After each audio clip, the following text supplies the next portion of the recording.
8106. Ooh-wee. Our boy Dan Campbell. Can we get enough of Dan Campbell? Hell no. Hell no.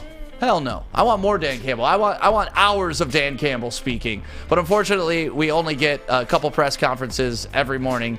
And it seems like every morning something comes out of that press conference. Most of it unfootball related, but it's always fun to watch and see and then get the reaction from everybody around the country. What's been your favorite one so far?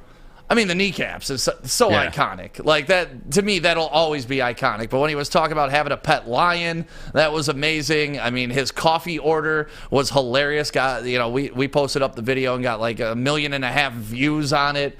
So I just love everything about this guy. Yeah. He's wearing the damn helmet to the press conference.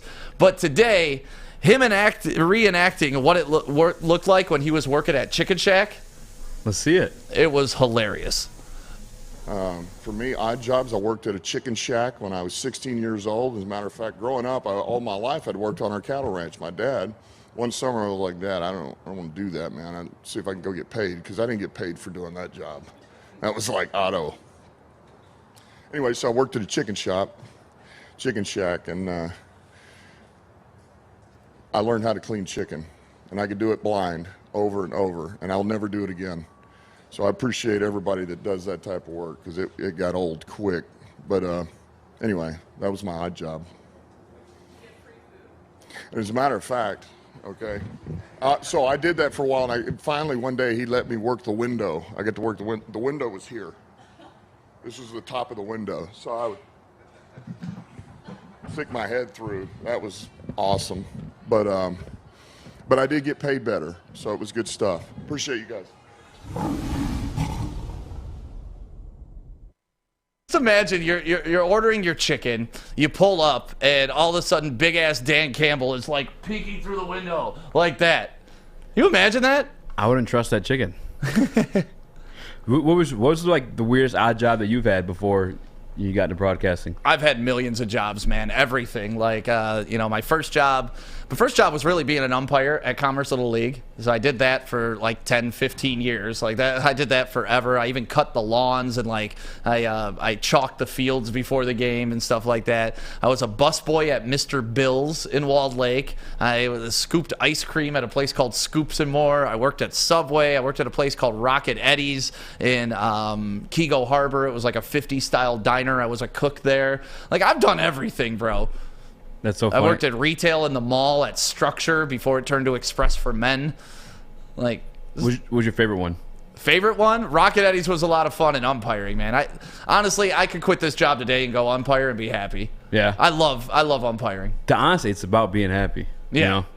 Now, I've had some weird ones too. I think my favorite like oddball job I had is I worked in a lumber yard when I was like 19 or maybe even younger than that. It was right when I graduated high school, and like all these like big construction companies come, I have to like load them up, and like I got big from that job. You got jacked. Yeah, I got jacked, and I was always tan, and sometimes I had to go out and help them like unload it. So we drive out, and I just get to sleep on the way back, getting paid for it. But when the wintertime came, I was like, fuck this job. It's way too cold to be out there, man. Well, we got some more talk from Lions training camp coming up next. They mic'd up our favorite person, Jamal Williams. And we need to talk about that coming up next right here on the Woodward Sports Network. Because if you missed Jamal Williams mic'd up, you missed greatness. And if you missed it, we're going to play it next. Do you know why realtors love using Hall Financial as a lender? Because of our commitment to speed and service. We have nearly 4,000 five-star reviews already. Call today, 248-308-5000, or go to callhallfirst.com. Detroit Pistons, I'm all the way in. Let's do it. Ever since the Pistons drafted Cade, different vibe around here at Woodward Sports. Hey, Sean. What up, though? What's up, Adam? What's up? Hey, Nick. What you working on? Get ready for the show, baby. How's it going today, Fish? What up, though? Welcome back to the afternoon show right here on Woodward Sports, Detroit's all-digital sports network. And don't forget, tomorrow the new show starts. Armani Edwards, The Bottom Line, from 2 to 4 right here on the Woodward Sports Network. And I have some tickets to give away to perhaps an event going on downtown this Friday. Did you see that lightning in the background? I did. And there goes the thunder, baby. Did you ever used to do that? Like count the seconds from when lightning struck to thunder? Dude, I didn't know until I don't even know, maybe 6th grade. So I was always confused why it was so late. Yeah. And supposedly, if you count seconds, that's how many miles away the storm is. Huh. That's what I've always been told. I don't know if it's true, but that's what I've always done in my life. Like, you see lightning, and you're like, 1, 2, 3, 4, and you just hear, you're like, all right, the storm's about 4 miles away. No, it actually looks beautiful outside. Yeah, no, it looks awesome. You know what else looks awesome? Jamal Williams in a Lions uniform. And if you haven't seen this guy or watched the interview that we had on the morning show when he was on, one of my favorite interviews I've ever done in my entire life. But here is Jamal Williams mic'd up at practice. Hi, Fred. All on the hill over there. That's a good view, too, honestly. I ain't gonna lie. So glad we have fans. Make me feel good. I gotta use my censored words today. Like balarkey. That's a bunch of bull wash. It's like you can hear my inner thoughts because I talk to myself. This man literally talks to himself all day. I feel like I have a diary with me. Oh, I'm hot, so I'm just talking to the people. Yeah. Shout out to Swifty and Swaggy on the beat. Hey, there you go. Swifty and Swaggy, hey. Hey, do you not know that your name is a real dance on Rick and Morty? I've been wanting to say that so bad. Getting swifty. Getting swifty? You ever heard it? No. Oh, man. I don't watch Rick and Morty. You're getting swifty. It's like shit on the floor. You're getting swifty tonight. I just love that guy so much. I love when they ask him about watching TV. He's like, I don't watch TV. I watch anime. That's it. Yeah. Like, I don't watch anything. And then they ask him about shopping. He's like, I shop at Ross. I don't know what you're talking about. Bro, he's so true to himself, and I think that's part of why he's successful too. Whatever he's been passionate about, he truly commits to it. He doesn't even watch TV; he watches the shows he likes, which is anime. Yeah, well, he's been listed as the second running back on the depth chart, as we talked about. That was released yesterday, so we got our first look at Lions depth chart and training camp. And there it is up on your screen. A little hard to read, so I'll run through it with you. Wide receivers starting. We got Tyrell Williams, Brashard Perriman. Those are on the outside. And it says we're starting 2 tight ends. So I'm not sure if they just did that not to have the 3 wide receiver set, but we got T.J. Hawkinson, Taylor Decker, Jonah Jackson, Frank Ragnow, Vaitai, Penei Sewell, and Darren Fells. That's going to be pretty much our offensive line. You know what? I actually am more comfortable with starting with the 2 tight end set than putting on another inexperienced or unproven wide receiver on the field. Putting out like an Amon-Ra in the slot? Yeah, I mean, Amon-Ra, I'm cool with because I think he's going to be sweet. But, I'm more comfortable with that. And, we knew headed into the season, we were going to be really run-heavy. And Darren Fells, when he was here, he was nice. With the Texans, he was nice. If walks like a duck, talks like a duck, might be a duck. Darren Fells might be a nice tight end. Well, from what I understand about Jared Goff, too, is, he loves the checkdowns. He's not going to throw deep to our receivers a lot. And what he does love is that seam route over the middle. So expect tight ends to have a pretty decent season here in Detroit. Yeah, man, like I said, because and no disrespect to the wide receivers on the roster and the wide receiving room, but Darren Fells has proven himself in this league. He's been a viable fantasy option for a couple people. He's a touchdown machine. He's got that big body frame. He can box people out in the end zone. I actually like that. Seeing it on paper, I don't know why we never visualized it that way before, because we knew we were going to be run heavy. But now we're kind of taking it back to the old school NFC North. The blue and black division, punch you in the mouth. Yep, 3 yards and a cloud of dust, baby. Yeah. That's how we're going to win ball games. Looking at the defensive side of the ball, one rookie made the starters, which is Aleem McNeil, which I thought was pretty cool. Apparently, his camp has been insane. When you're talking to Corey Woods about it, he's just been saying that this guy is an absolute animal in camp. Yeah, don't forget that he played outfield in NCAA college. You know what I'm saying, in baseball. Really? Yeah, I did not know that. He was an outfielder, so he got a quick get up. And he's shorter than Aleem McNeil, so the low man wins. I'm sure you heard that back in football. So you got a little bowling ball that gets up quick, and he's automatically lower than you. Probably a good defensive tackle. I would know I'm a short, big guy who gets up quick. And when you're talking 3-4, that's what you want. You want somebody in there that's going to plug up the middle, take on the center, and just cause havoc. And you've seen it work well around the NFL. Even Snacks would have been a good 3-4 guy to hold down the middle. Yeah. When we had Ndamukong Suh, obviously you could put Suh anywhere, and he's going to be elite. But I really like the idea of this Aleem McNeil becoming our centerpiece of the defensive line. And then then, on the outsides, you got Michael Brockers and Nick Williams. Nick Williams still kind of a big question mark. Then you move to the linebacker position. This is when we're switching to the 3-4. Outside linebacker, you got Trey Flowers. Inside linebacker, Alex Anzalone.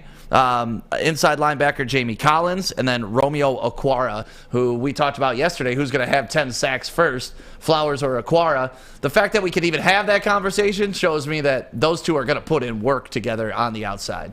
No, I'm pumped. And again, to kind of like bring up Lee McNeil again, like it's going to be his job to command double teams so those guys can get swifty on the outside edge there, man. Your names are Rick and Morty? Yeah. I was going to say one more point, I guess, to Lee McNeil. Another smaller, more compact defensive tackle. The best one in the league, Aaron Donald. You know what I'm saying? So, like, yeah. And again, this is where Brad Holmes is coming from. You know what I'm saying? So, like, when he tailors this defensive line, it's off of experience. He's done it before successfully in L.A. Yeah, and then to round out the defense, cornerback Jeff Okudah. You got Owarie, and then Mike Ford and Dunbar are backing him up. You got Iffy on here, but he's down at third on the depth chart for the starting cornerback, and then Tracy Walker and Will Harris. So, I mean, on paper, the team isn't awful. Like, as much as people have been shitting on the Lions and how bad they're going to be and they're never going to come out of this, and new head coach this year, like, honestly, on paper, these are solid lineups, especially on offense. See, I actually feel the opposite. I feel especially on defense. On offense, those wide receivers are ugly, man. I can't even try to make that argument. Yeah, but look at that line. Look at T.J. Hawkinson, Taylor Decker, Jonah Jackson, Frank Ragnow, Panay Sewell, Vaitai. Vaitai's the weak link, and he's a hell of a player. No, them big and sexies, I'm definitely happy to have them. I just want to see them, how they operate. Because we spoke with Corey, and maybe I was with you, but when he spoke with Lomas Brown originally, their splits, I guess, were a little bit tighter than, a good cohesive unit is. So I'm just hope they get that cohesiveness. I don't want to say the same word twice. Yeah, sorry guys, but I just hope they get that chemistry down and they're able to be successful as an offensive line, because individually we know these guys are studs. Right. Obviously, other than Vaitai, but Big V, I think he moved from the outside to the inside. He could be a great guard.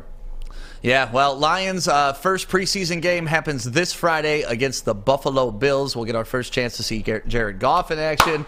All those wide receivers that the nation's been running their mouth about, we get to see some of them in action. And most of all, we get to see Big Sexy Panay Sewell hopefully just maul the dude in front of him. Like, I want to see him drive a dude into the stands. Bro, I can't think of, I remember because I was arguing because I wanted Trey Lance originally. So there's tons of draft debates. And one of the arguments that someone hit me with that I couldn't, really find a solid, I guess, I don't fucking know what I'm thinking about. But I don't want to say argument twice. I hate that shit. Defensive or left tackles taken that early in the draft rarely are bust. I couldn't name one. Yeah. From Jake Long to Joe Thomas. Yeah. Yeah, those guys are monsters. Yeah, we take them that high. There's guys that may have trickled outside the top 10 that end up being not the greatest, but the guys taken within the top 10 at the left tackle position or tackle position in general end up in the league a really long time and successful. Well, we're looking forward to seeing the Lions. They had a light day today, so they could be prepared for Friday. So get ready, Detroit. Ford Field, let's pack it. 65,000 for a preseason game. Let's go. I wouldn't be surprised, man. I would not be surprised. I wonder how many people will be down there. But we'll talk more about the Lions coming up next. Plus, we got pretty much an update for everything that's been going on around every league. And we'll do that next right here on Woodward Sports. I'm looking to bring on another HVAC tech right now. We are recruiting 5 to 10 techs a month. We're looking to grow and expand. Every new tech we hire is from Northwestern Tech. The hands-on training is fantastic. They're always my first call. We love hiring Northwestern Tech grads. They come out trained and ready to work. Our program is only 10 and a half months, and our next classes are starting soon. So why wait? I'm looking to hire a graduate of Northwestern Tech. Northwestern Tech. Northwestern Tech. Northwestern Tech. Do you hate what I just said about the Detroit Lions wide receivers? Do you think they're going to be studs this year? Are you high off the hope you like my guy Stick? Do you think the Lions are going to win more than 3 to 5 games? Head over to mybookie.ag, use promo code Woodward, and match your deposit up to 50%. Again, head over to mybookie.ag, use a promo code Woodward, and match your deposit up to 50% and make that money for all those naysayers like me. You're a naysayer, Easy? I guess, for like the wide receiver position. I did not know that. Nay. Welcome back to the afternoon show right here on Woodward Sports. Don't forget, tomorrow, we have a brand new show for you. It is called The Bottom Line with Braylon Edwards and Ryan Ermani. It's going to be a great show. And 11 to 1, we also have a new show coming on. Joik Bell, Darren McCarty, 2 former Detroit athletes sitting with Neil Rule, and that show is called Big D Energy, and they are going to bring some heat every single day, man. Like, this network, tomorrow's going to set a new step forward for Woodward Sports. 1,000%. We're laying down that D. That Big D energy. Yeah, and it's going to be a great day. It's been fun filling in this entire week, but double dipping, very exhausting. So, tomorrow the morning show is going to look a little different too, but, we'll discuss all of those plans later. Okay. We got some big things happening here around Woodward Sports, but let's get into it. Maz's sports update, the very last one. Got it right here in the palm of my hand.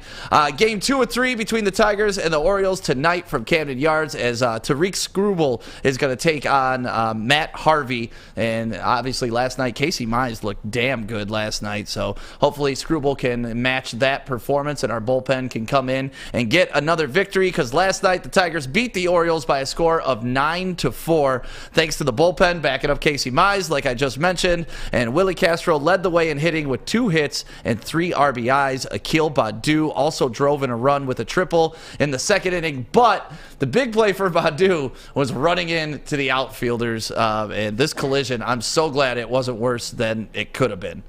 Bam! A whole lot of choppers on your ass. That sucks, man. Have you ever been like blindsided hit like that? Oh yeah, man. On kick returns, I'll never forget it. It was Eisenhower's, the high school we were playing, and it was their homecoming. And that place was crazy. It was the most wild high school venue I've ever been to, and I got rocked on at the opening kick return. Yeah, we were playing Madison Heights Bishop Foley in a baseball game when I was at St. Mary's, and it was a short little pop-up between the center fielder and the second baseman. Yeah. Second baseman running out full speed, center fielder running in, looking up. These two kids collided, hit heads, and we had to stop the game, call the ambulance, and all of that stuff. So yeah, baseball, it's not a very violent sport, but when those collisions happen and they're not looking at each other, there's no pads, there's no anything. Yeah. It's just straight body on body. And you're competing too, so you're out there running as hard as you can. No wherewithal about your protection or nothing. Yeah, Pistons fall to the Rockets last night in the first ever matchup between Cade and Jalen Green in Summer League. Jalen kind of got the best of them on the scoring sheet. Cade kind of got the best of them with a crossover. And here's Cade driving the lane, doing his thing, just so smooth, so effortless. So smooth, man. And motorcade may be it. Cartier Cade, cool Cade. He is smooth though, finishing at the rim. It's and I don't want to say this is guys just big expectations there, but Kyrie Irving-esque, I feel when he's switching hands up there and finishing at the rim. I love it. And then we just saw Luka Nowitzki up there with the one leg up, shooting the fadeaway jumper. And then, of course, the highlight of the night, where it blew up our chat here at Woodward Sports, was Cade crossing over Jalen, and this went everywhere on Twitter. Jalen could have put up 40 points last night, and it wouldn't have mattered. This would have been the highlight everybody was talking about. Look at this. Yeah. All right, I'm going to take him right. If take you him right. reach, where are you going? Teach. Hand down, man down. Mama, there goes that man. There he goes. It's crazy to see that type of basketball back in Detroit, man. And there's the other view of it. Whoop. Look, he even tried to recover on defense. I think that play too was because he may be a quiet kid, but he was a little on the quiet side in the interview at the end of the game. Who, Cade or Jalen? Jalen. Okay. I think that play was why, because he knew. Say he didn't want no head-up battle for show because that happened. Yeah, it's like getting posterized. People are going to be talking about that. Like I said, he could have put up 30, 40 points, and people still would have talked about that crossover, not about the 30, 40 points he put up. Absolutely. So, yeah, get better at defense, Jalen Green. It's not just about shooting that ball, Jalen Green. Also, taking place Friday night, the Lions preseason home opener against Josh Allen and the Buffalo Bills. Dan Campbell announced that he's kind of dialing people back in practice right now, just getting them ready for the Friday game, where he said his starters are going to play the entire first quarter. So we get at least 12 minutes of great football. Yeah, because he said that. Was that yesterday or the day before? Because he said the day before, right? On, Monday? Yep. Today, it was sounding like they may discuss that now. And I don't know if that has anything to do with, because I know Hawk left a little bit earlier yesterday. Levi's out now with an existing thing. So I don't know if they're going to do that for sure. Yeah, sorry, and I was also caught in basketball mode. It's 15 minutes if we're playing the whole first quarter, so it's not 12 minutes. That's basketball. Sorry, Fish.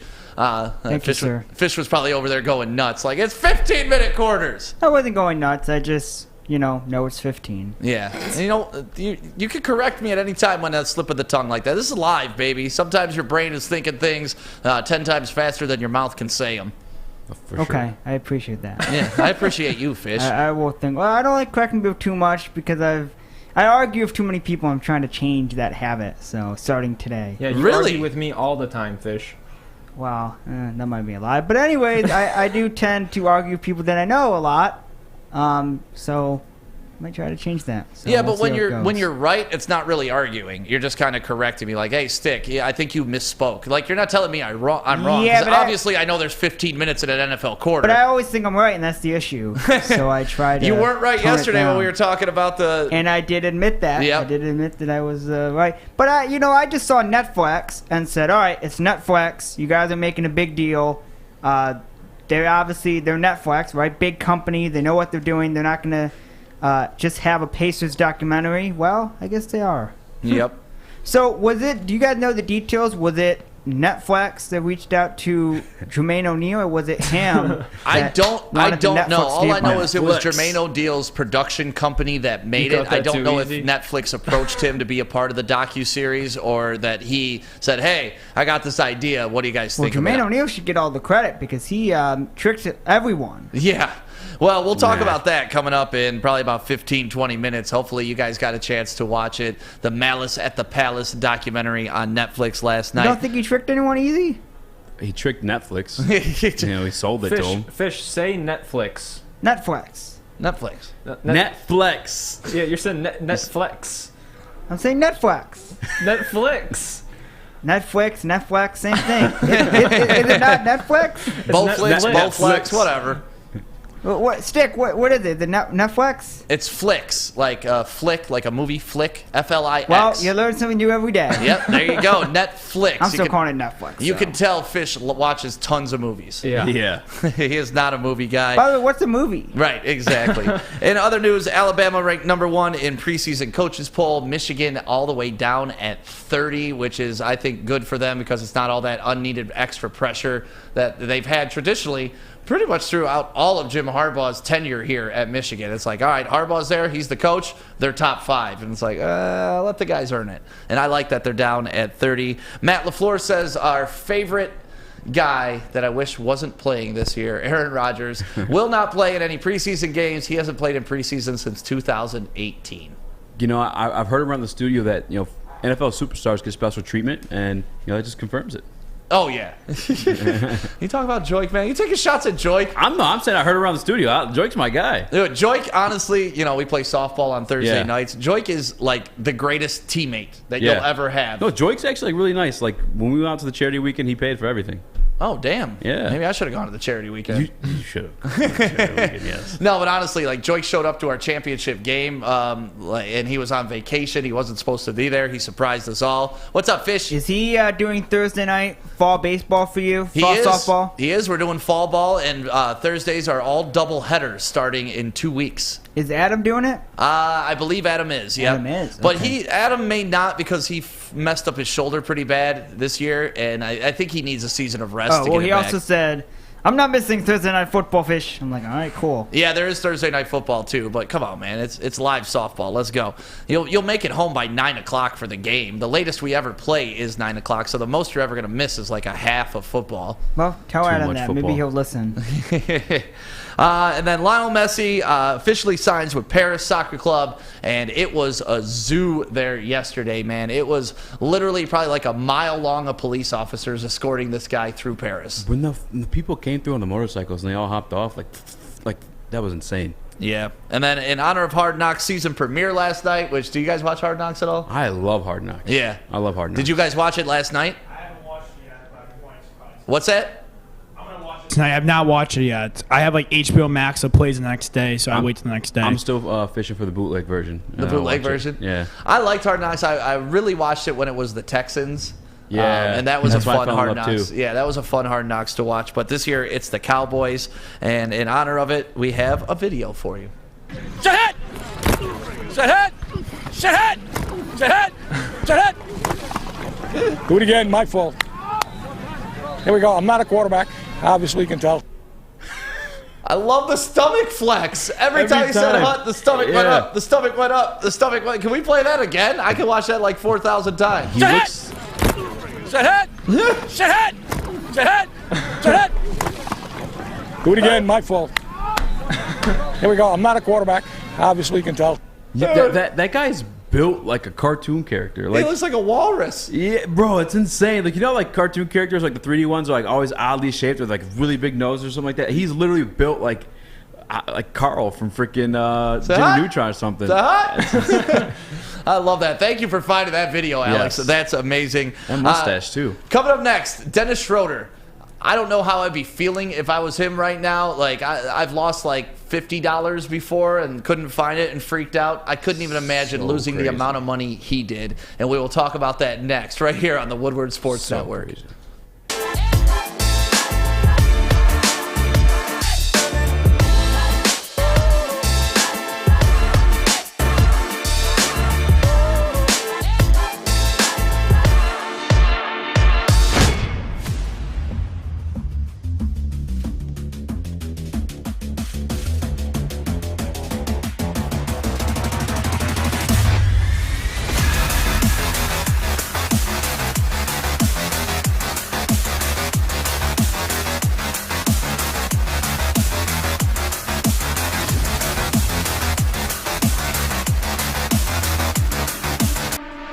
Cannot wait for that show tomorrow, 2 p.m. It starts. The Bottom Line with Braylon Edwards and Ryan Armani right here on the Woodward Sports Network. And don't forget, we got another show also starting tomorrow, 11 till 1 a.m. It's called Big D Energy with our boy D-Mac, with our boy Joik, and then, of course, Neil Rule right here on the Woodward Sports Network.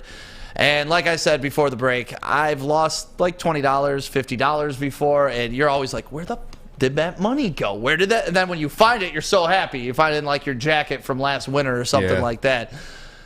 Dennis Schroder turned down an $80 million offer from the Los Angeles Lakers, thinking that he was going to go make some more money because he wanted $120 million. Well, sometimes life doesn't go as you expect it to, and he just signed $5.9 million exception with the Celtics, losing out on damn near $80 million. $80 million. That's insane. American. It's I can't stomach it. I'm trying to like, that's insane, bro. No, like, you want to talk about the all-time ego kick in the dick? Like, you thought you were the man. You're like, no, 80 million, that's not enough. I'm Dennis effing Schroder. I'm going to get $120 million on the free agent market. I'm sorry, the $5 million, yeah, that still like blows me away too, because like he's not a bad player by any means. Like, he's still good. I think he's definitely that fucking sucks. That dude. There's no way you can spin that around. I guess maybe you're alive, yeah, you know what I'm saying, and he just had a kid too. What the fuck? Oh, man. What's up, Fish? Can that guy be a lock for the dumbass of the day? I think just lock it in. Dumbass of the decade. Okay. Yeah. I think is a better term for it. And can't forget to bring his agent into this conversation, because his agent probably advised him. He has an agent? Yeah, he that does. Guy's fired and now. Schroeder's like his biggest client, from my understanding. He ain't got another job. His biggest client? Yeah. And he fucked him? I mean, pretty much. When the $80 million offer comes in and you advise to not take it, because I'm assuming that had to be a conversation. Like, even if Schroeder was adamant about, I don't want to do this, I don't want to do this, you got to be like, bro, listen, I've checked the market. You're not going to get the $120 million you want. Let's just sign for these 4 years, get your $80 million, and get the hell out of here. I'm looking to see who his agent is, because what the fuck, bro? That's so much money. I mean, the agent's probably pissed too, because he gets like 10%, 15% of that. Well, guess what? Now you're fired. Fuck off. That's crazy, man. Yeah, instead of getting $8 million, he gets like $500K. Agents are Jeff Austin, Alex Certesi of I don't know what company though. Yeah, not gonna Random. work here Fuck them. anymore. Yeah, they're gone. Yeah, they're not agents. They're dumbasses. Certified, licensed dumbasses. That's insane to me, man. Yeah, so note to self, don't be a Dennis Schroder. Don't look a gift horse in the mouth. If somebody offers you $80+ million, just take it. Because what's the difference between 80 and 100 million? Honestly, like at that level, I'll never know. But what is the difference? Glad you asked. 20 million, Stick. Yeah, no, I get mathematically the difference, but in life quality. Like 80 million is going to set up your family forever, or at least it should. You right? honestly know what it is? It's a pretty simple answer when you think about it. Bragging rights. Bragging rights? Yeah, you're just walking around saying, "Oh, I signed for 100 mil here. Where did you sign? Haha, was it 100 mil? Nope, fuck you." And then you just walk around, and then he'll drain it in your mouth, and eye hole, and all that. So that's really all it is. It's just bragging rights. Man, the like, who was like the negotiating GM? I just picture the guy from Pawn Shop. He's like, best I could do was $20. I know the Lakers offered you $80 million. Let me bring in my expert. Hey, Danny Ainge, come here. Yeah, the best we could do is $5 million. Yeah, his expert's always like his boy. Knows like the most about random shit that nobody gives a fuck about. Oh, man, I would be so heartbroken if that was me. Then Russell Westbrook obviously switching teams too, going to the team that offered Dennis Schroder $80 million. Now maybe Russ is like, hey, you guys got a little more cash to throw my way? Come on, throw it over here. But he said there'll be ups and downs this year, which we all know because they can't shoot. But here's what Russell Westbrook had to say. I mean, first, man, it's surreal. I think it still hasn't kind of hit me yet that being from LA, growing up, not too far from here, being able to watch the parades, try to go to them, miss school to try to go to them, being a Laker fan and being from LA, but now everything coming full circle for me is it's a blessing. It's a lot of things I can't put into actual words just because, some of these dreams don't come true for people like myself. And I'm truly blessed and thankful for this opportunity, and I can't wait to get started. And then secondly, I've been blessed to be able to go into my 14th season. And each year I try to find ways, like Rob mentioned, to be able to uplift and make my teammates better around me. And AD and Brian are friends of mine first. And me being their teammate, my job is to come in and uplift them, and they'll do the same with me, vice versa. And as the season prolongs, we will figure it out. There will be ups, there will be downs, and that's normal. That's okay. But we will figure out how to play the best way that we want to play to be able to win a championship. If I ever say that much, can you please just lift this microphone stand up and beat me over the head with it? I will. All right. Thanks for asking. What do you think? Do you think that marriage is going to work out, that new big three? Dude, I'm a LeBron James fan. I'm one of LeBron James defenders around the network. LeBron James. I can't make this work in my head. I'm trying.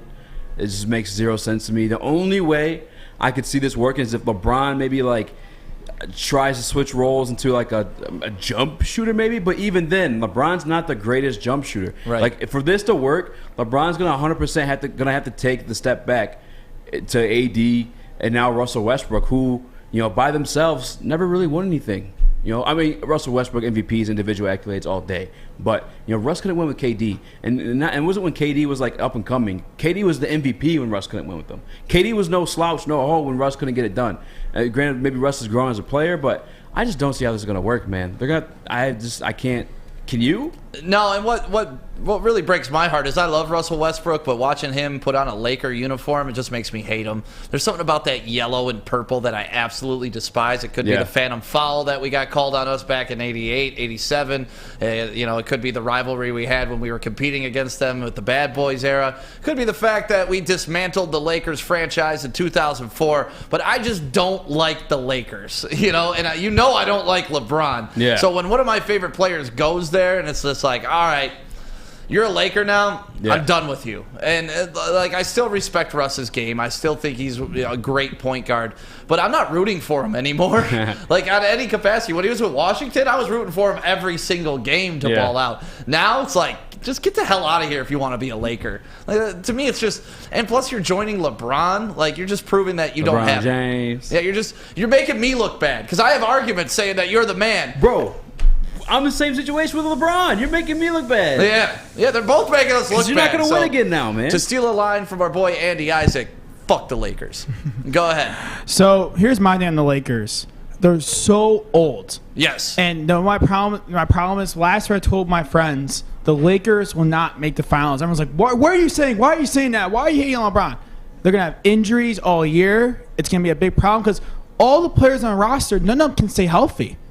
I mean, name one player that was healthy all last year.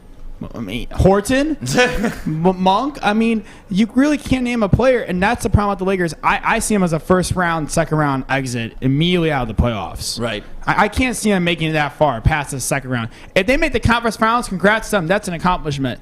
But with LeBron's age and 80s, like injury history the past couple of years, I can't see this team working out, especially with the ball dominance of LeBron and Russell Westbrook. This is going to go horribly. I could see them making a big move during the middle of the season if they're desperately wanting to win the championship, but this is not going to work with this roster. It's just too old. It's a bunch of old veteran minimums. Too old. It's beyond the old, dude. They don't share there's not enough basketball to go around in that situation. Right, that's between the LeBron problem. and Russ. They're all just dribblers and dribblers and drivers. There's no shooters. And I love LeBron. Like he's a great all-time great 100%. clearly, but like Russ is an asshole. Like on the court and mentally, I never really saw LeBron that as like LeBron's strong suit. You know what I'm saying? I feel like he's always kind of like shied away from a lot of the big moments. Like Russ don't, and Russ is just gonna completely like take over the team. I feel like. Well, we'll find out, man. And unfortunately, another Lakers season in the books will be marred by injuries, and I'll be so sad. Aw, poor Lakers. But coming up next, we were talking about it early today, the documentary, Malice at the Palace. If you were there, we want to hear from you. You know, drop your name in the chat. If you were not there and you watched it on TV like I did, you know, let us know what you were thinking. Or if you didn't experience it at all, make sure you watch that documentary because we're going to discuss it coming up next right here on Woodward. Tony is a third-generation logger that has a simple, practical approach to life and work. That's why his Coast DX342 knife is perfect for him. The stainless steel blade is rust-resistant and made for all-weather use. And the double roll-lock safety ensures that it will never inadvertently close when he doesn't want it to. That's why Coast is trusted tough. You know, speaking of the Malice at the Palace, to have millions of dollars on the line like Dennis Schroder and to head into the stands, you have to be heated. You gotta be heated. You need something to cool you down. And that's why the heating and cooling industry is always essential. And start a new career at northwesterntech.edu. I got you guys. I got them. They probably think I was going into like a take. Yeah, you just said Dennis Schroder was a part of the Malice at the Palace. But that's all right. No. I'm That's saying all like, right. No. I'm talking about like money. Like you lost money. If you get heated, you go in the stands, you got suspended, you lose money. It did cost him some money. So welcome back to the afternoon show right here on the Woodward Sports Network, Detroit's all-digital sports network. Thank you guys for watching the live streams on Facebook, YouTube, Twitter, Twitch, and, of course, our app that is available for download right now so you can take Detroit Sports Talk with you anywhere that you go. So last night, my night consisted of staying here till about 7:30, getting home about 8, immediately watching the Netflix Malice at the Palace, and then, you know, watching Cade versus Jalen. But going into the Netflix documentary, I knew that it was Pacers heavy. Like, you saw it in the previews that they weren't even talking about the Pistons. There was no perspective from the Pistons. I was pleasantly surprised by the documentary that it was entertaining and it was well put together and it was good. Lying. No. Honestly, I thought it was better than It was better. It was better than I thought it was right. going to be. Because once I saw the preview of it, I was like, oh my God, this is just going to be a stroke fest for the Pacers. And they did do that a lot. Like, the Pacers are delusional. That's one thing I took away from that documentary last night is the Pacers are absolutely delusional. They thought they were going to win championships, and that we robbed them of championships. Listen, the Lakers took you out in 2004, or the Lakers took you out in 2000. We took you out in 2004. It wasn't happening for them, though. They pretended like there was just this dynasty that got broken up. No, it was like a bullshitted project put together, and Netflix got conned into buying it. Like, It was bullshit. And there was nothing new discovered other than John Green in his interview, which, by the way, like, total asshole, yes, but the funniest human on the earth, best. bro. The oh best. my God, he had me dying. He's doing like a serious ass interview. He knows like the Oakland County like prosecutors are like waiting to interview him afterward and stuff like that. And he's on the news just clowning, like, yeah, you know, I was relieved actually. Like, when they're like, so when he blew by you and started punching a different guy, what were you feeling? I was relieved. Like, not bad for the dude that's getting his face caved in because you threw a cup at Ron Artest. And then they give him another chance to redeem himself for like sounding like an asshole. They're like, well, what would you have done differently? They're like, maybe I would have tripped Ron Artest on the way. Like, what a clown. He obviously didn't face serious charges from that incident because he was straight clowning, man. That was my favorite takeaway because he was hilarious. And Charlie Hadid calling Jermaine O'Neal a bitch was pretty cool too. Him and his 5-foot self. Yeah, I mean, that guy, I'm sure he was happy to get some sort of shine from that. Because imagine being Charlie Haddad. Like, you know, you're a legend amongst your boys, but you're a legend because you got jacked in the face. Yeah. Did you see Reggie Miller say that Jermaine O'Neal didn't connect? Yeah. Like, what do you mean? It was right here in the face. The guy had a big lip. He was taken out on a stretcher. Like, he's definitely lucky he fell though, because if he would have fallen through, it probably would have been a lot more like damage on him. I mean, I don't know. Who knows? But yeah, the one thing I did absolutely love is how they did say that Detroit fans are wild. Like, the Palace was such a tough place to play in. Yeah. And, you know, they called us rabid. And it was like, those are the memories that I have of the Palace. Yeah. It just being an insane place to play. And it's cool that the rest of the league, even 15 years removed from it, are acknowledging, like, yeah, man, we did not want to go in Detroit. Like, it was tough to play there. And to everybody who's hasn't been to a Piston game like that, it's something else, and I can't wait till we get back to that at LCA, because if our team starts taking off, it is going to be an absolute zoo down there. I got goosebumps watching them do the intro to Ben Wallace. He's coming down, he's shoulder bumping everybody, he's got the fro is like from Virginia Union University. Yeah, Mason got some shine in the doc too. Yep. And like, yeah, they were saying like he was hyping up the crowd, but it was funny how that inspired Steven Jackson, like in a negative way. Like, all right. Yeah, all right, I got Ben Wallace. Yeah. What's up?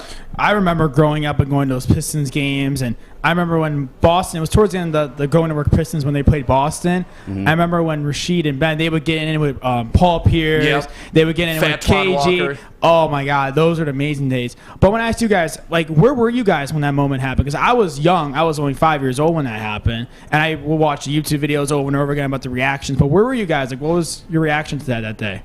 Go ahead, Easy. I was actually at my mom's friend's house. I was getting babysat, and I was a big Pistons fan. Like the 04 championship, there was hockey, yes, but I didn't watch hockey then. I watched basketball. I'll never forget, everyone came out the house, they're shooting the guns off, and like, because we won the championship, so I was a Pistons fan, and I was at my mom's friend's house, who was, she was white, and she's like trying to cover our eyes from the fight. And I'm like, what are you doing, lady? Like, get off of me. This is my first time like being at her house, and she thought I was like a badass kid, but I'm like, what are you trying to do? I want to watch this right now. But I wanted to say this too real quick.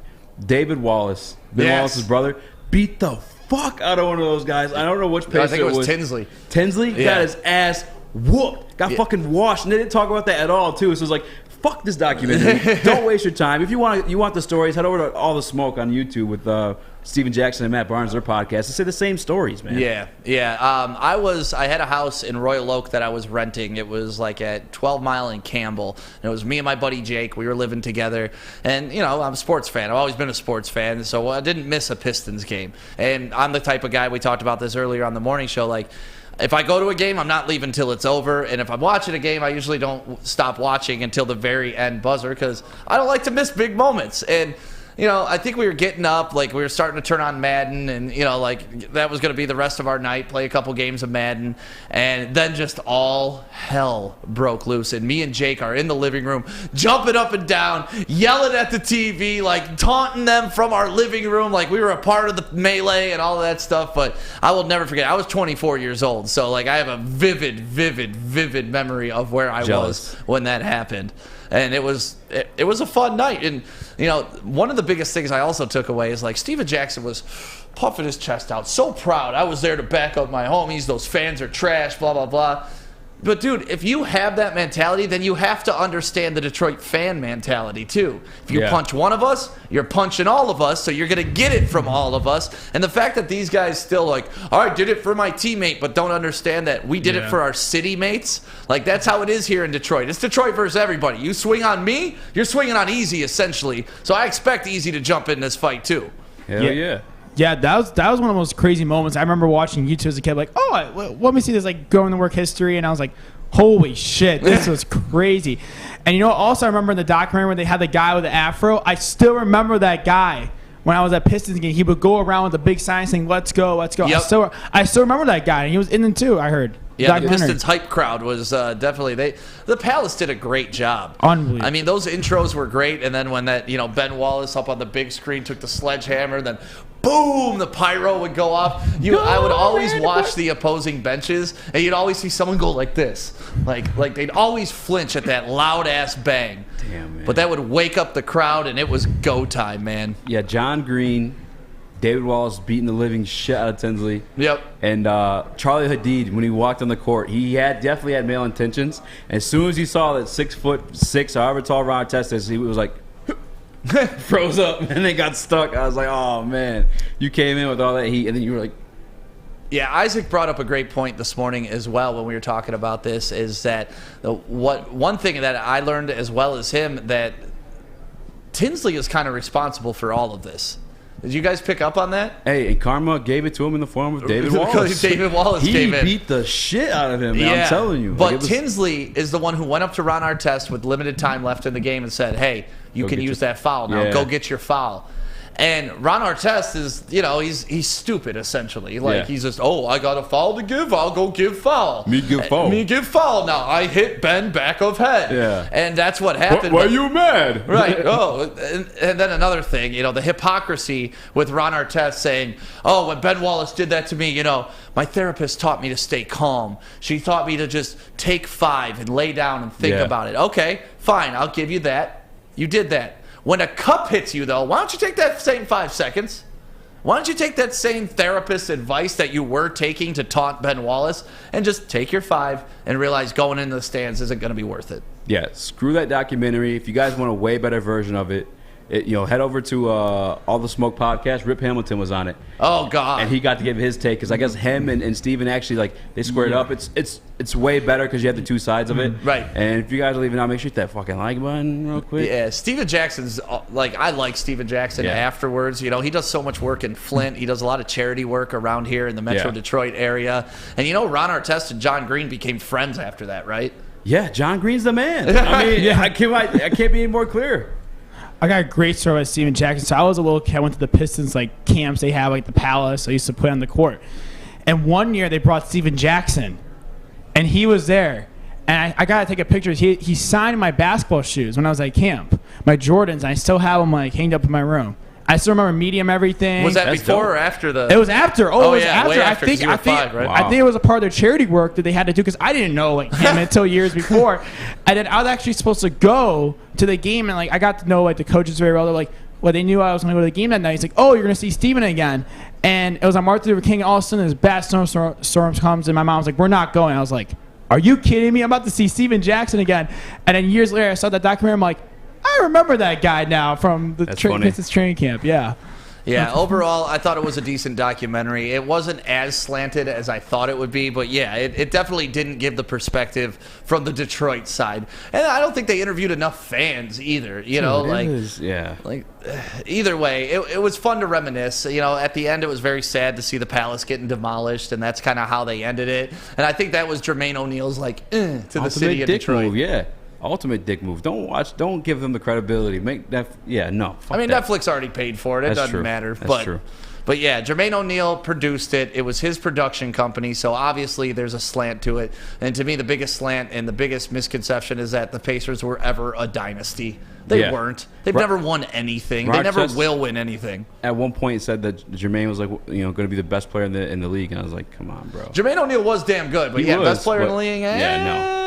I don't know about that. And then they fast forward to Ron Artest on the Lakers. That was still 6 years afterwards because he had the Houston and Sacramento, and then the Lakers. Yeah, but if you thought the Malice at the Palace was ugly, We got a uniform that could be uglier than all of them, all the Malice at the Palace combined. I'm talking dude throwing chairs, dude throwing popcorn. This uniform that we saw today on Twitter could be the ugliest uniform of all time. If you haven't seen it, we're going to talk about it next right here on Woodward Sports. Welcome to the Call Sam Chopper Shop, where you can win a custom-built chopper while helping our veterans at the same time. Watch as the Bad Pig Custom team turns this bike into a one-of-a-kind classic chopper. And when it's finished, we'll be donating the bike to Volunteers of America Michigan to raffle off in support of our vets. A great cause to give back to those who've given so much. Watch for Call Sam Chopper Shop episodes on our social media channels and get your raffle ticket today at callsam.com/chopper shop.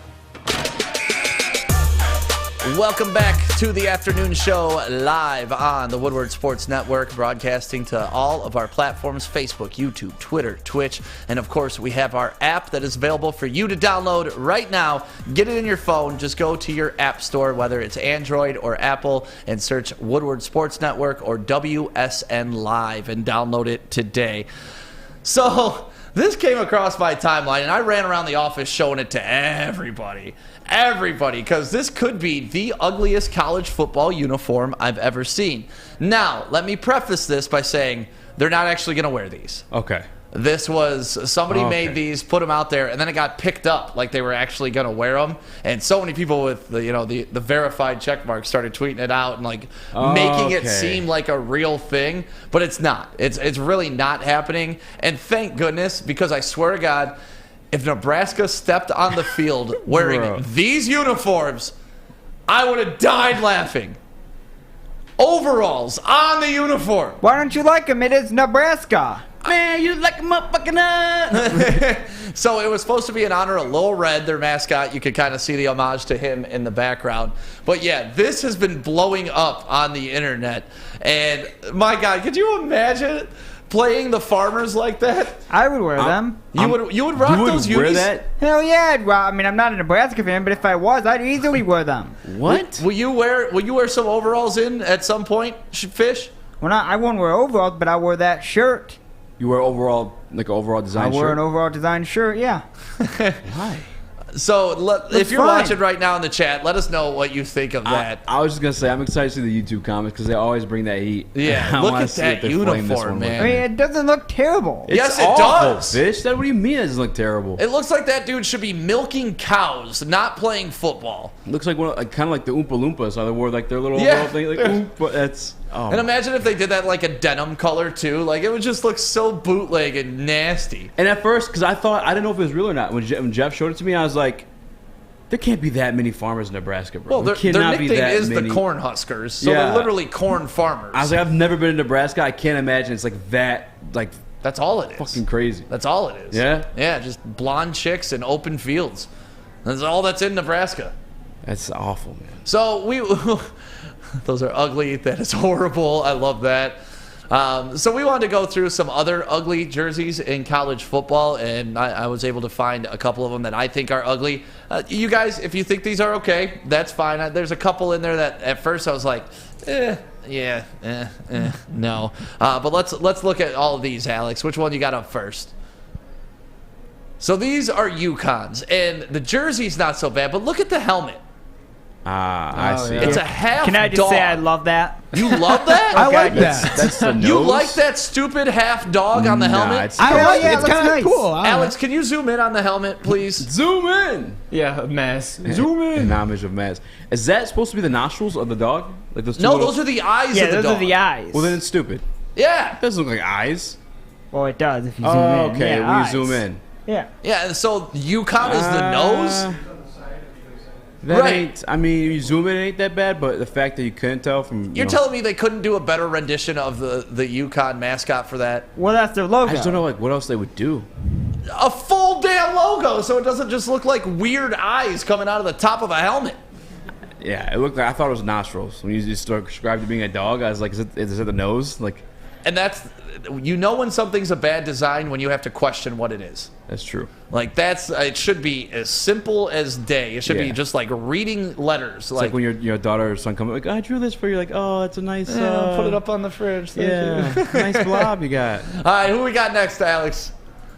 This is University of Miami, Ohio. Yeah, University of Miami, Ohio. I actually like that That's one. kind of cool how it says Miami across the shoulder pads. Yeah, that's actually pretty sweet. Yeah, see, I'm also not I'm more of the helmet on this that I'm not a big fan of, but yeah, overall these are okay. Much better than the Cornhuskers one, but still just kind of gaudy and ugly. And then you're in Miami of Ohio, so yeah. Notice how the just schools sucks that you automatically. like don't really think of as being football schools really try hard with their uniforms. For instance, UConn, they're not a football school. Well, they have to because they're not a football school. They got to do something. So I mean, it's not the end of the world for them, I guess. Whereas Nebraska, on the other hand, a Big Ten school, that's the. How disappointing is it that like every time you told someone, "Hey, I'm in Miami," and they're like, "Oh, you're," and they're like, "No, Ohio." They're like, "What the fuck?" Like, I had some kids in high school that got accepted to Miami of Ohio, and they're like, "Hey, I'm going to Miami," and they're like, "Oh man, that's awesome, good." I give them the U sign they're like, of Ohio, and you're like, yeah.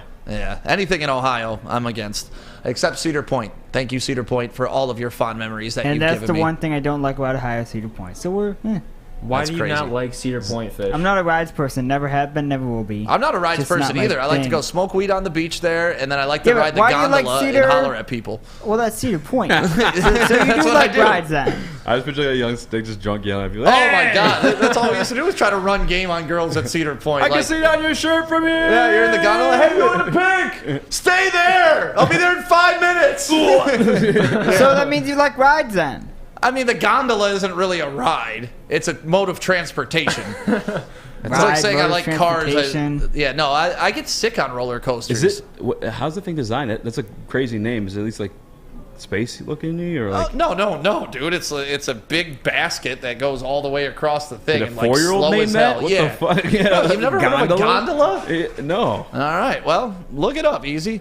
There's I don't know how plenty to of spell gondolas. that. Gondola. I can't look it up. I don't know how to spell it. Alex, what other uniform do we have? This is Southern Mississippi. Yeah, these are gross. Oh, that's the most Mississippi shit I've ever seen, son. Yeah, you'd figure like it'd be Confederate flag on there or something at some point, but yeah, let's get the Desert Storm and put some yellow in it. Wait, you can't see our arms. They'll be confused. Yeah, Southern Mississippi. Once again, not a prolific football program. And then last but not least on this list, this is Iowa State. These are gross. What the fuck is that? They kind of actually Washington football team or whatever they're going to call themselves in the colors? future. They had similar uniforms to this too, but yeah, these I just don't like. I get what they're trying to do. They tried to redo like the 1920s football sweaters, but no, that's just ugly, and that color scheme is just ugly as hell too. Who was the doctor that discovered that CTE? Will Smith. Yeah. I just know him from the movie. I don't know his name. Will Smith. I had to do like a report on that in college, the little bit of college I went to, and he described football players as like extraterrestrial or alien looking, and that photo looks like they're like literally walking out of a spaceship with some weird shit on. Like, yeah, I agree. That last one was pretty. So of all four of those, which was your least favorite? Probably Southern Missouri or whatever the hell that was. Southern Mississippi. Southern Mississippi. Yeah. See, I already forgot the name because the jersey didn't do a good Most job branding. Southern Mississippi shit ever. It's the Desert Storm like camo. Brought to you by on Natural black Light. and yellow. We're sure it's Southern Mississippi.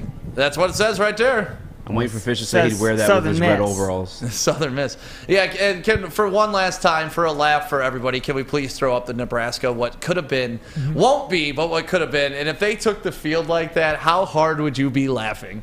Okay, maybe I wouldn't wear them, but I like them. Yeah. I like the all red, like the solid red helmet. If they could like keep the helmet and then like redesign their uniforms around that, I could see it, but overalls they ain't doing it. And so you like the one thing that they didn't even have to design. Yeah. Just throw on a red helmet. Everything else gotta go. I was just gonna say, Yeah, so those are some ugly jerseys. I wonder if around the country people think like the Michigan helmet's ugly. Because to us, it's such an iconic thing. Like, nah. It's iconic nationally because like even like Adam Schefter, every time he's on TV, it's behind him. Well, it's because he got went there. Yeah, Rich he went Eisen there. has got behind him. So it's like it's kind of like branded. Yeah, where but it's like Adam Schefter went there. Yeah. no, I know, So that's But why I'm he's saying like the behind helmet him. itself has been like branded like beyond just Michigan. You know what I'm saying? Like nationally, it's kind of like just what you've always seen. Yeah, well, those are a look at some ugly college uniforms that I'd also like to throw in there because I know you guys love it. The Pistons teal I knew you were uniforms. gonna do it. That can go on the list. That can go on the list. coming. How would you feel, Stick, if Big Sean next year, when he brings back the teal jerseys, brings back that teal court? That would probably be ugly. Did you see the teal polos yesterday, though? I saw the teal polos Yeah, yesterday. what do you think? But that was more to the Martin stuff that they had because Dwayne Casey was wearing a hat that said Martin that was the same color scheme. So I think that was more of an homage to Martin than it was, hey, the teal's coming back. Because if the teal's coming back, I'm going to be very disappointed. I feel like your reaction to like seeing that was the same as like when LeBron like won his first championship. Like, fuck! Oh, I hated it. Absolutely hated it. And I was like, Dwayne Wade already had one. And then Tom Gores wore a sleeveless shirt when he's one of those guys that shouldn't be wearing sleeveless shirts. Tom Gores could do whatever the hell he wants. When you're that rich, it's called fuck you money. You're allowed to do whatever you want. Yeah. Exactly. That's just what it is. I was pretty shocked that he was actually there. He just seems like that kind of guy that wouldn't be He's there. got something to watch now. Everyone Vegas, was there. baby. Primetime TV, Vegas. I guess. He lives in L.A. That's where he lives. Oh, so it's like a 4-hour drive for him. Yeah. He ain't driving there. Yeah, no, he's taking his PJ. Yeah, he got the PJ. All right, coming up next, since this is the last official show of The Hook, we wanted to talk about some great moments from The Hook. We wanted to discuss some other things and just overall, wrap it up here from our 3 to 5 because tomorrow, 2 to 4 is kicking off with Ryan Armani and Braylon Edwards right here on Woodward Sports. You know why realtors love using Hall Financial as a lender? Because of our commitment to speed and service. We have nearly 4,000 5-star reviews already. Call today, 248-308-5000, or go to callhallfirst.com.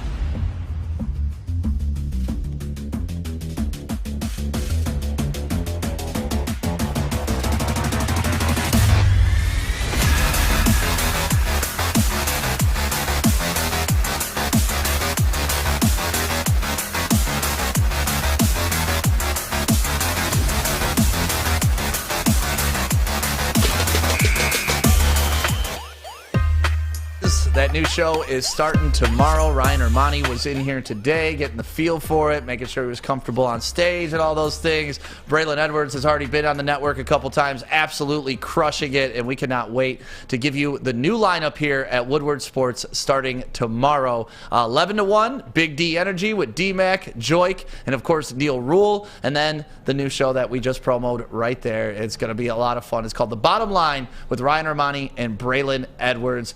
Easy. Thanks for filling in these last couple days. I mean, it was tough getting through all these days. We were kind of short-staffed with people leaving, interchanging, and stuff like that. But I'm glad you were here to do it, man. I appreciate you picking me, man. It's like my dream job to be up here. So. Oh, to be with me? It's just fucking talking to sports, man. For like a job, it's insane, man. Yeah, but you were also on The Hook every once in a while. You were producing it for a while. And then, of course, Alex came in as your safety net because things were getting kind of out of control. Yeah. But what was your favorite memory of The Hook while it was around? Honestly, probably clowning on Maz anytime. Because you never, saw out the clown Maz. But he did it to himself. Every single time, whether he was second guessing a line he was gonna say or trying to clown somebody else, Maz always brought the funniest. It wasn't like one of those we're laughing with you thing. It's like we're laughing at you, right? Even when he was trying to make fun of someone else. I love grilled cheese. Exactly, like that stuff. The Maz moments, I would definitely miss from The Hook. He's such I think a it's a lovable crock guy. of shit. Dude, he is. Oh, one more time, I talked over that. I think it's a crock of shit. Remember the bear? Let's go, hookers. One day he did a horse impression. He just Maz isn't going anywhere for those nowadays are idiots. Maz isn't going anywhere. He is going to be on the 2 to 4 show. He's going to be producing it and kind of sitting where Andrew Jonah is right now. What up, Fishy? Alex, what is the Seattle Kraken goal horn going to sound like? Hang on. Do you have that one, Alex? That's what it should sound like? Yeah. One day I asked D-Mac what sound when we were first talking about the expansion draft. I was like, D-Mac, what noise does a Kraken make? And he made this noise. Jeez.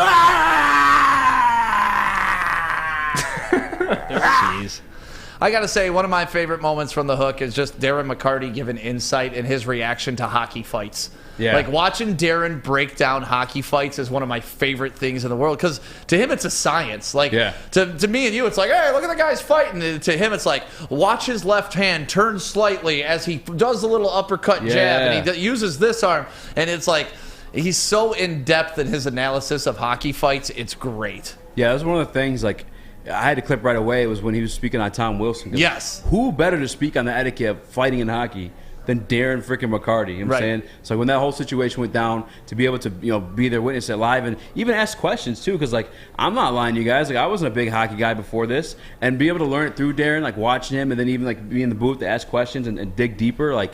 That I was definitely grateful for. And being around Maz, too, man. Yeah, Maz is a wealth of knowledge. Yeah, Maz was there when, like, lacrosse got invented. That's, like, the first sport ever. Like, that and soccer. Like, he knows so much. What about you, Alex? You've been with the show, what, like 3 months? Seems maybe 2.5. Okay. What's my favorite memory? Yeah. It had to be like the first week. I don't even know. I might have been like shadowing Easy, but it was back when like Brandon Jacobs announced that he was gonna make a comeback, try to make a comeback to the NFL, and we threw his picture up on the screen, and it was him shirtless like after like a workout, and Maz goes, "Zoom in on that guy. Look at that specimen." Every time like it was a gentleman like that. Yeah. So now every time Maz like wants to zoom in on something, which is pretty often, we always got make fun of them. Zoom in. Oh, I'm sorry for having you zoom in, man. No, it's okay. Zoom in on that helmet, Alex. Yeah. But at least it wasn't a shirtless man I was asking you to zoom in on. Yeah. Yes. Like, save me that clip. Send it to my email. No, but a cast of characters for sure here that were on the hook. And then Maz, like we said, he is going to be the producer of The Bottom Line with Braylon and Ermani. So you're still going to get some Mazisms right here on Woodward Sports, which I know we can't all live without. We need them, man. He's just over there dying right now. Fish, what about you? You are the person that is. You literally listen to every single show here on the Woodward Sports Network, every single minute. Is there something that stuck out to you, or you just give us your opinion? I don't think. I mean, Maz just being Maz. That's what makes the show fun. Him just doing whatever he does. I love grilled cheese. And I love grilled cheese. Thank you, Maz. I do too. I'm gonna have grilled cheese for dinner tonight. Thank you, Maz. Yeah, just some of the stuff that Maz and D-Mac does, and Alex. Let's clap it up for Alex. He did a good job with the audio clips that he uses. Job, man. All the sound bites that we played throughout the show. I love grilled cheese. I'd rather suck by myself. That's a good one from D-Mac. So just all the quotes that.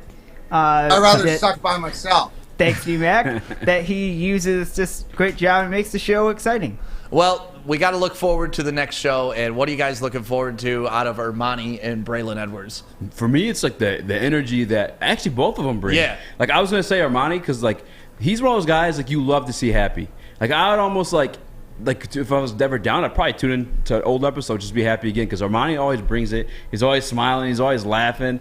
He's really charismatic. And then like my man Braylon Edwards, he's Braylon Edwards. Like he walked by today, I was like, fuck, I forget that's like Braylon Edwards. Like I don't know, he's got something about him, and he provides a wealth of knowledge when it comes to football, and he's really good at finding the words like to paint the pictures for people who like don't even understand or like know football. You know what I'm saying, like you can still get the situation. He's good at articulating it to where like the story behind like the face of it is told.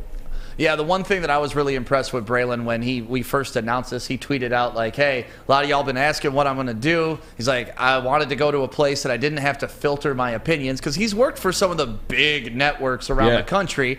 And when it comes to working for those, the politics are involved. Dude, sponsor money is involved. Can't screw this up because this team's giving us this. Can't do this because we're going to live broadcast from there.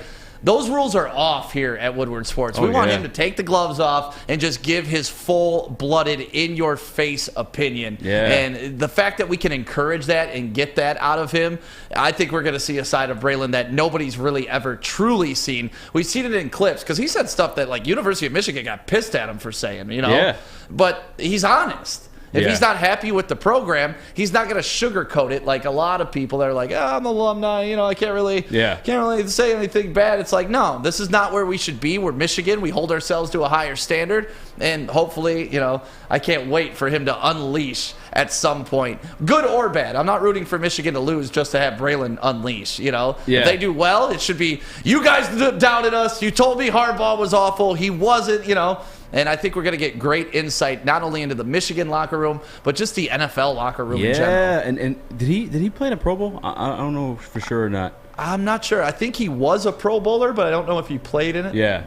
Obviously he played for Cleveland, and then he went and played for the Jets. Yeah, so he's been like almost like everywhere too. Experiences like through the NFL, then made the Super Bowl. But yeah, I mean, going from Cleveland to New York, couldn't pick two different destinations to play NFL football in. Back when I first started playing Madden in like 2008, 2009, Braylon Edwards was like my #1 guy to throw to. I'd always play with the Jets for some reason, and he was like their #1 target. Did you have Chad Pennington throwing the ball back then? I think it was Brett Favre, actually. Oh, it was what Favre went on? Yeah. Wow, okay, yeah.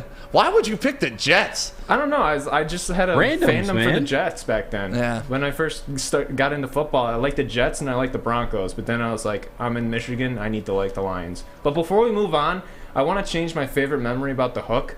It was when we had that People's Court when Maz with the chairs. That was a good one. That was so funny. And especially, I was so happy to have been in here for that. But yeah.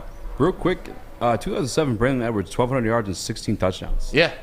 God damn. Dude could ball. I mean, That's a bad I'll man. always remember Braylon for that game against Michigan State. It was a triple overtime game. Michigan was down early. Same thing. My roommate at the time was Jake, and he was a big Michigan State fan. His whole family went there. And, like, Michigan State is beating that ass. And he's chanting, like, Braylon Edwards, just taunting them and stuff like that. Then Braylon just comes out and absolutely destroys them in the second half and in overtime and just shuts Jake up. Michigan goes on to win. I will never forget that moment that Braylon supplied to me to be able to rip on my roommate for eternity. So thank you, Braylon. Love it. Braylon's a beast. Speaking of Madden, Alex was referring to, I think Mikey TikTok's bringing in a PS4 sometime this week. You want to get down on the stakes? I'm down. Oh, I'm dude, always down. I'm so down. Yeah, I haven't played Madden in a while, Me but either, I used to me be either. in tournaments and winning them bitches. And It's the only my fun buddy one to was play. on that the ESPN when they used to travel on the bus, and my buddy Chuck Hollywood was on that bus. What? And I could beat Chuck. Chuck will tell you I could beat him. And I did beat him consistent. I don't think he's beat me in the last 6 times we played, and that kid was on the Madden bus. So that's my claim about Madden. Damn, you actually might just mess me up. I don't know. I haven't played in a while, but I yeah. haven't played in a while either. I will say this though about Madden: you never buy it and have fun by yourself. It's always fun when you're with your boys. You got like Hell got yeah. that shit talking. Create your franchise, all that good stuff. If we do it, we record it. As Mikey tell the winner on his show. I'm down. I gotta beat you at something sometime easy. You guys have never done Madden career mode by yourself? Oh yeah, I do. Oh okay. You're bored Yeah, but it's enough. fun when your boys are part of it too. Like me and my boys used to set up basketball leagues too and do fantasy drafts and play those and NBA 2 whatever. So fun. Yeah. NBA 2K honestly is like the best sports game. Well, thank you guys for being a part of the Hook for the duration of the Hook. Starting tomorrow, our brand new lineup: 8 to 10 is the mornings, 11 to 1 is the afternoons or middays, and then of course 2 to 4 will be our afternoon show.